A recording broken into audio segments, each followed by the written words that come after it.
Hello student, welcome to H foundation classes. आज हम geography class 10 chapter number 2 वन एवं वन्य जीव संसाधन के बारे में पढ़ेंगे। तो चैप्टर के नेम से ही कुछ लग रहा होगा कि भाई वन एवं वन्य जीव संसाधन मतलब हम वनों के बारे में और वहाँ के जीवों के बारे में, जो जंगल में जो जीव रहते हैं उनके बारे में, और वहाँ से जो हमें संसाधन प्राप्त होते हैं। हमें संसाधन कहाँ से प्राप्त होते हैं? प्रकृति से प्राप्त होते हैं। तो उसी तरह से हम इस चैप्टर में अंदर डिटेल में पढ़ेंगे। ठीक है, तो स्टार्ट करते हैं। फर्स्ट है, हम एक बार रिवाइज कर लेते हैं कि भाई क्या क्या पढ़ना है अपन को। तो फर्स्ट हम पढ़ेंगे एक तो परिचय, कि भाई इस चैप्टर के बारे में इंट्रोडक्शन हम पढ़ेंगे कि इस चैप्टर में क्या क्या चीजें आएगी। ठीक है, उसके बाद हम पढ़ेंगे भारत में वनस्पति जात और प्राणी जात। क्या वनस्पति, जो हमारे भारत के अंदर, पर्टिकुलर भारत के अंदर जितनी वनस्पति जात है, प्राणी जात है, उनके बारे में हम पढ़ेंगे। अब भाई वनस्पति जात क्या होती है? जितने भी पेड़ पौधे हैं अलग अलग जातियों में डिवाइड है, तो उन जातियों के बारे में हम पढ़ेंगे। उसी तरह प्राणी जीव जंतु जो होते हैं उनके बारे में हम पढ़ेंगे। तो थर्ड है हमारा जातियों का वर्गीकरण। अब हमने ये जो जातियां बनाई हैं इनको भी वर्गीकृत किया है, तो उनके बारे में डिटेल में पढ़ेंगे। भारत में वन एवं वन्य जीव का संरक्षण। भाई हमने वन वगैरह तो उनके बारे में पढ़ा, अब उनको हम क्या कर रहे हैं? उनकी अंधाधुंध कटाई कर रहे जा रहे हैं। तो उससे क्या होगा कि भाई वो खत्म होते जा रहे हैं, तो उनका संरक्षण करना पड़ेगा, तो इसके बारे में भी पढ़ेंगे। वन एवं वन्य जीवन के प्रकार और वितरण। वन्य जीवन के प्रकार हम पढ़ेंगे, वन के प्रकार पढ़ेंगे और उनके बारे में और जानकारी लेंगे। समुदाय और वन संरक्षण के बारे में भी जानकारी लेंगे। तो स्टार्ट करते हैं फर्स्ट परिचय से। परिचय में हम पढ़ रहे हैं भाई कि हमारी पृथ्वी पर हम सूक्ष्म जीवाणु और बैक्टीरिया, जोंक से लेकर वट वृक्ष, हाथी और ब्लू व्हेल तक करोड़ों दूर जीवधारियों के साथ रहते हैं। अब भाई क्या है कि भाई हमारे छोटे से लेकर बड़े तक सभी प्रकार के पेड़ पौधे, जीव जंतु सभी पाए जाते हैं। मतलब सूक्ष्म जीव से लेकर बड़ी ब्लू व्हेल तक सभी प्रकार के हमारे पास क्या पाए जाते हैं? जीव जंतु हमारे भारत में पाए जाते हैं, हमारी पृथ्वी पर पाए जाते हैं। यह अत्यधिक जैव विविधता से भरी है। तो ये जैव विविधता क्या आ गया? तो जैव विविधता के बारे में हम पहले जैव विविधता के बारे में पढ़ लेते हैं। जैव विविधता क्या होती है? तो जैव विविधता का अर्थ है आपस में घनिष्ठ रूप से जुड़े हुए तथा परस्पर निर्भर पादपों और जंतु की विविध प्रकार को हम क्या कहेंगे? जैव विविधता। यानी जो एक दूसरे पर निर्भर हो, ऐसे पेड़ पौधे जंतु जो एक दूसरे पर निर्भर हो और आपस में घनिष्ठ रूप से जुड़े हुए हो, उन्हें क्या कहेंगे हम? जैव विविधता। ठीक है, उसके बाद आता है एक हमारा एक और शाब्दिक अर्थ आएगा कि भाई पारिस्थितिक तंत्र। ये एक शब्द आएगा हमारे पास। तो पारिस्थितिक तंत्र होता क्या है? पारिस्थितिक तंत्र क्या होता है बेटा?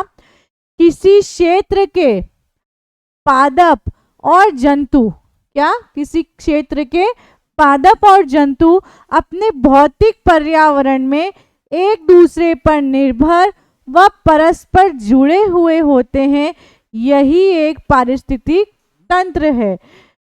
मानव भी इस तंत्र का एक प्रमुख भाग है कि भाई हम पेड़ पौधों से ऑक्सीजन लेते हैं, हमें पृथ्वी से हमें पानी प्राप्त होता है, तो हम एक दूसरे से क्या है? जुड़े हुए हैं। तो इस प्रकार हम पेड़ पौधे पे निर्भर है। हमारे जितने भी संसाधन होते हैं वो हमें प्रकृति से प्राप्त होते हैं, तो हम प्रकृति पर निर्भर हैं। तो इस प्रकार से हम क्या बोल सकते हैं कि हम मानव एक पारिस्थितिक तंत्र का एक प्रमुख भाग है। ठीक है,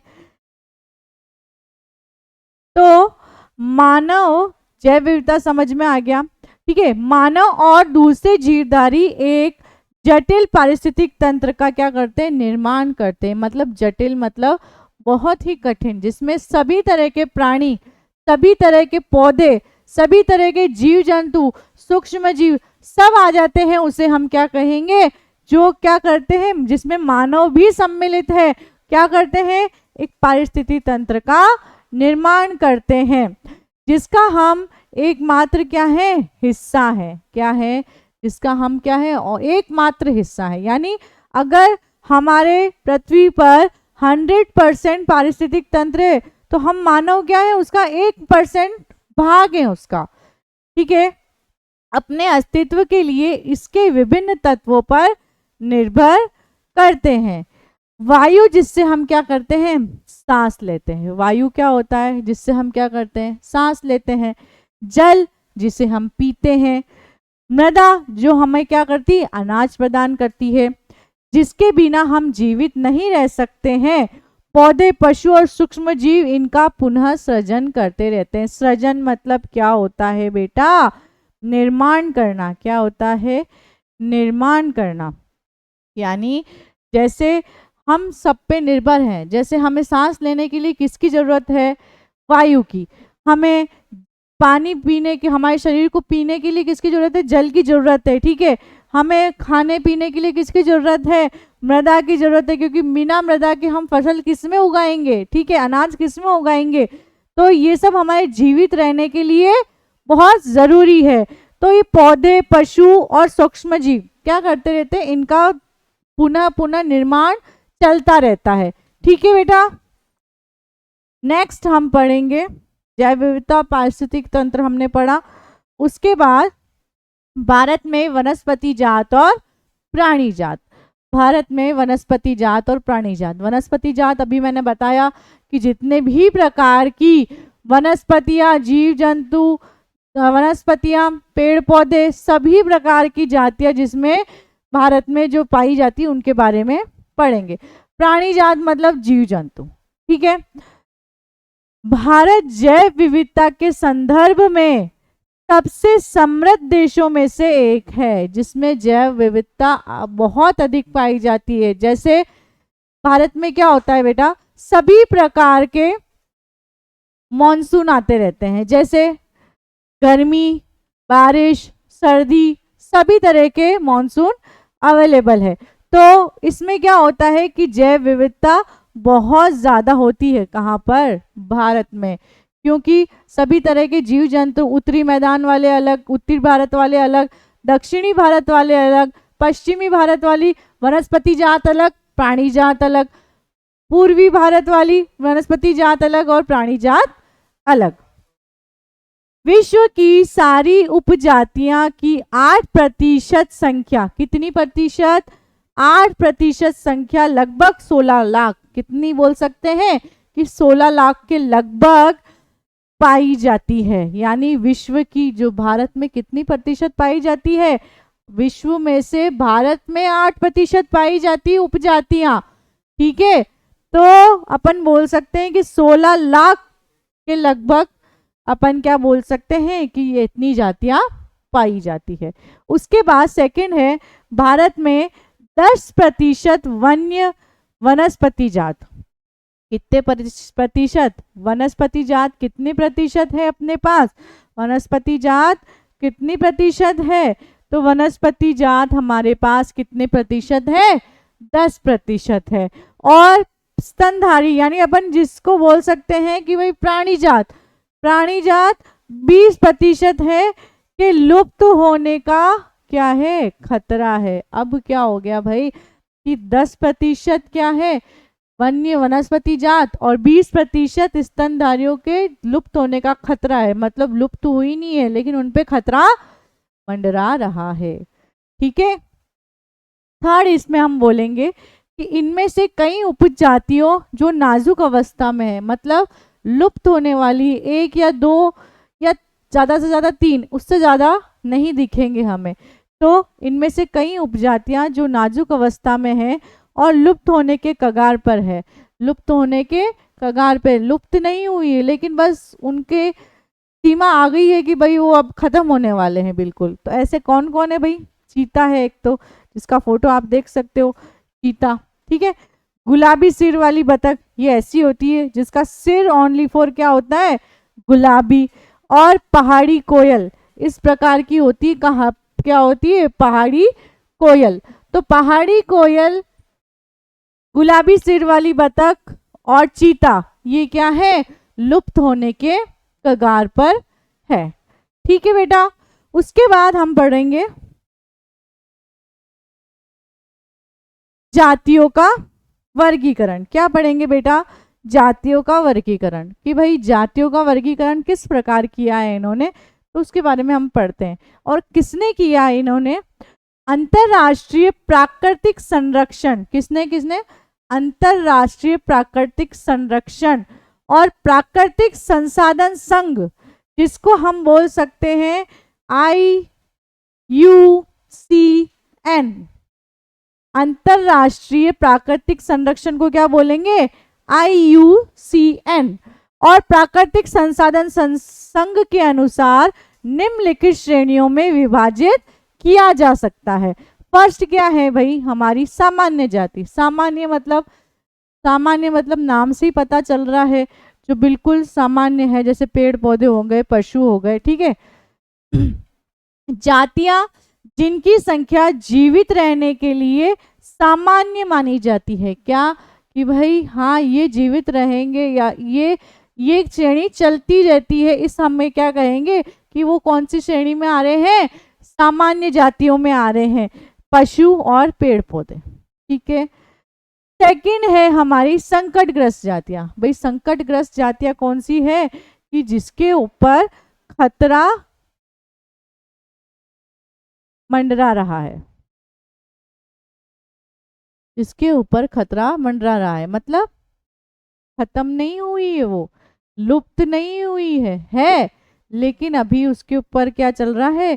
संकट चल रहा है। तो ऐसी जातियां जिनके लुप्त होने का खतरा है, मतलब लुप्त होने वाली है, ऐसी कौन कौन से हैं भाई? जैसे कौन कौन से हैं भाई?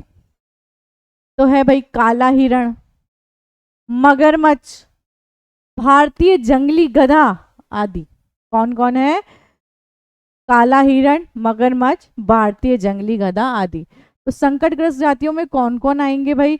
ऐसी जातियां जिनके लुप्त होने का खतरा है, जैसे काला हिरण, मगरमच्छ, भारतीय जंगली गधा। ठीक है, ये दो समझ में आ गई। उसके बाद नेक्स्ट हम पढ़ेंगे दुर्लभ जाति। नेक्स्ट कौन सी है? दुर्लभ जातियां। इन जातियों की संख्या बहुत कम है और इनको प्रभावित करने वाली विषम परिस्थिति नहीं परिवर्तित होती, तो यह संकटग्रस्त जातियों की श्रेणी में आ सकते हैं। जैसे दुर्लभ जातियां कौन सी होती है? बहुत कम। दुर्लभ मतलब क्या होता है? बहुत कम, जो बहुत कम दिखते हो, तो उन्हें क्या बोल सकते हैं हम? दुर्लभ जातियां, जिनकी संख्या क्या है भाई?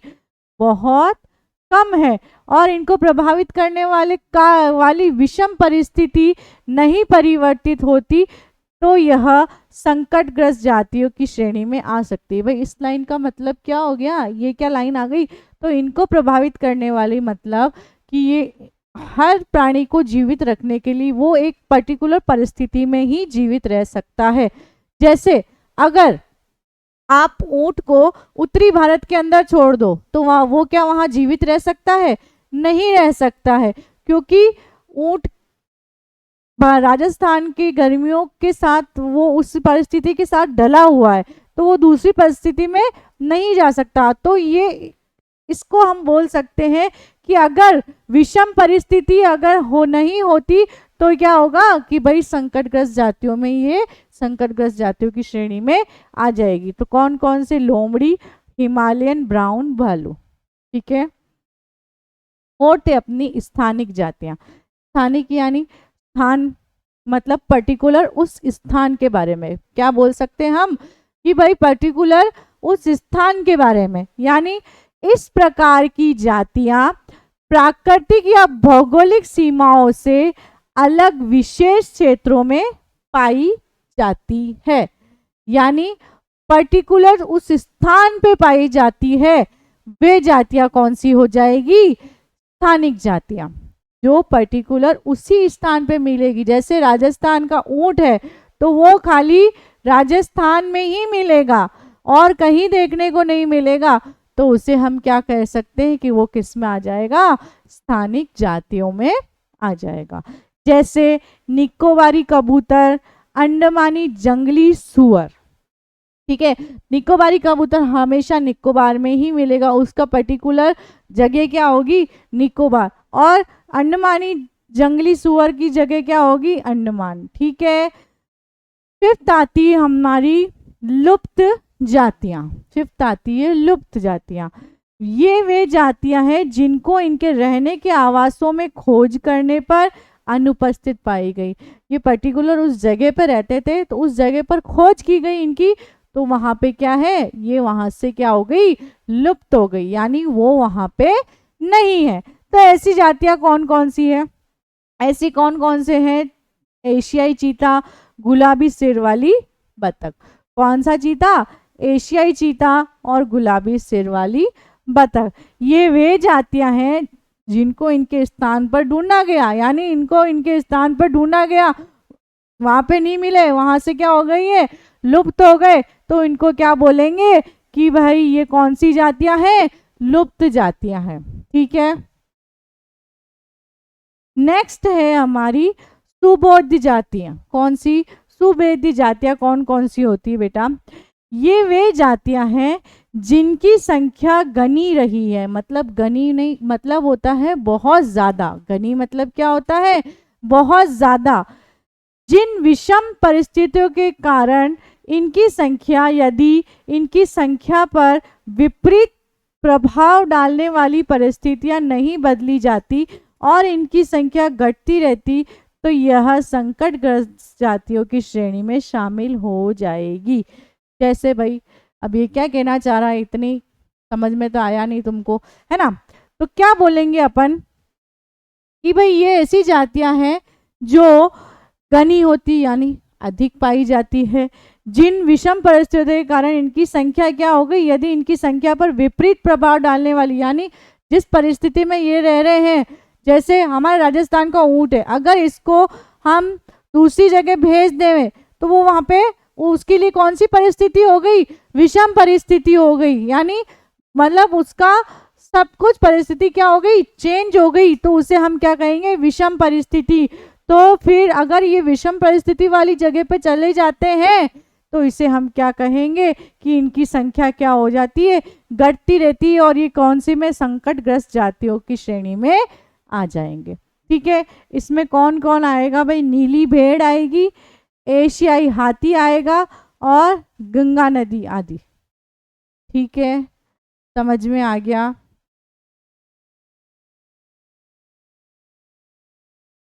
बेटा यहाँ तक जातियां समझ में आ गई। के बाद नेक्स्ट हम पढ़ेंगे भारत में वन वन्य जीवन का संरक्षण। क्या पढ़ेंगे? भारत में वन और वन्य जीवन का क्या करेंगे हम? संरक्षण कैसे कर सकते हैं के बारे में पढ़ेंगे। संरक्षण से पारिस्थितिक विविधता बनी रहती है तथा हमारे जीवन, खाद्य संसाधन, जलवायु और मृदा बने रहते। क्या होगा? हमारा पारिस्थितिक तंत्र है वो निरंतर चलता रहेगा, ठीक है, जिससे हमारी जैव विविधता क्या होगी? बनी रहेगी। और हमारे जो संसाधन है तो जैसे जल, वायु, मृदा, वो भी क्या रहेंगे? सुरक्षित रहेंगे और बने रहेंगे। हमारे आने वाली पीढ़ी क्या कर सकते? इस्तेमाल उन्हें भी तो पता होना चाहिए भाई ये चीजें हमारे उस टाइम पे होती थी, जब उनके लिए बचेगी नहीं, हम कैसे पता लगाएंगे कि भाई, कैसे पता लगाएंगे होती थी, ठीक है। तो हमें क्या करना होगा? संरक्षण। सेकंड है पर्यावरण संरक्षण। राष्ट्रीय वन्य कार्यक्रम की पुरजोर पर मांग की। तब पुरजोर मतलब क्या होता है? बिल्कुल जोर से, मतलब बिल्कुल जोश आ गया था कि भाई इस तो हमें क्या करना है? पर्यावरण संरक्षक राष्ट्रीय मांग की भाई, इसके हमको क्या करा उन्होंने, भारतीय वन्य जीवन अधिनियम क्या चलाया उन्होंने, भारतीय वन्य जीवन अधिनियम चलाया। कब लागू हुआ ये, 1970। क्या लागू हुआ, भारतीय वन्य, कब लागू हुआ, 1972 में लागू किया, जिसमें वन्य जीवों के आवास रक्षण के अनेक प्रावधान थे। क्या थे भाई, कि भाई वन्य जीव के आवासों में कैसे सुरक्षित रखा जा सके के बारे में जानकारी थी। कार्यक्रम का उद्देश्य, कार्यक्रम के उद्देश्य क्या क्या थे, तो उद्देश्य क्या क्या थे बेटा, इस कार्यक्रम के उद्देश्य क्या थे, बची हुई संकटग्रस्त जातियों के बचाव, यानी जिसपे संकट मंडरा रहा था उन जातियों को हम कैसे बचा सकते हैं के बारे में था। ठीक है, शिकार प्रतिबंधन, मतलब शिकार करने पर पूरी तरह रोक लगाना, उसे हम क्या कह सकते हैं कि भाई एक ये उद्देश्य था। वन्य जीव आवासों का कानूनी रक्षण, अब वन्य जीव आवास जो जहाँ पे रहते हैं वन्य जीव, उनका क्या हो, कानून उनका रक्षण करे, यानी फॉरेस्ट डिपार्टमेंट, जैसे अपने अलग अलग डिपार्टमेंट में बनाए हुए ना, तो फॉरेस्ट डिपार्टमेंट को ये मतलब दिया गया है कि भाई तुम क्या करो कि भाई वन्य आवास जो है जहाँ पे वन्य जीव रहते हैं उनका क्या करो, संरक्षण करो। ठीक है, तथा जंगली जीवों के व्यापार पर रोक लगाना, क्या करना भाई, जंगली जीवों के व्यापार पर रोक लगाना, क्या करना, रोक लगाना। तो भाई क्या क्या थे, एक बार वापस पढ़ लें। एक तो क्या उद्देश्य था, क्या चीज थी, अपना भारतीय वन्य जीवन अधिनियम कब लागू हुआ, 1972 में। ठीक है, उद्देश्य क्या था कि भाई बची हुई संकटग्रस्त जातियों को हमें क्या करना है, उनका बचाव करना है, कि भाई जो बचे हैं तो उनको तो कम से कम बचाएं हम, तो इस चीज का हमें बचाव करना है। शिकार प्रतिबंधन, यानी शिकार जो होता है वन्य जीवों का, उस पे क्या करना है, हमें रोकथाम लगानी है। वन्य जीव आवासों का कानूनी रक्षण, यानी वन्य जीव जो है उनके जो आवास है यानी वन है, उनके पे क्या किया जाए कि भाई कानून उनका, मतलब जो अपने कानून है भारतीय कानून, उसमें इसको लागू किया जाए कि भाई इसका भी हमें क्या करना है, प्रबंधन करना है। ठीक है, तथा जंगली जीवों के व्यापार, अब क्या होता है बेटा कि जंगली जीव क्या होते हैं, बहुत दुर्लभ दिखाई दिए जाते हैं। ठीक है, तो इनका क्या होता है, व्यापार होता है, कैसे, जैसे भारत से बाहर जो देश होते हैं वहां पे इन्हें ऊंचे दामों में बेच दिया जाता है। तो इससे क्या होगा, हमारे जो पारिस्थितिक तंत्र है उस पर प्रभाव पड़ेगा, जैव विविधता है उस पर प्रभाव पड़ेगा। तो इसे हम क्या कह सकते हैं कि भाई जीवों के व्यापार पर रोक लगानी है। ठीक है, ये चीज समझ में आ गई पूरी। वापस भारतीय वन्य जीवन अधिनियम 1972 में लागू किया गया। उद्देश्य क्या थे, बची हुई संकटग्रस्त जातियों के बचाव, शिकार प्रतिबंधन, वन्य जीवों आवासों का कानूनी रक्षण तथा जंगली जीवों के व्यापार पर रोक लगाना। ठीक है बेटा, आज के लिए इतना ही। Thank you.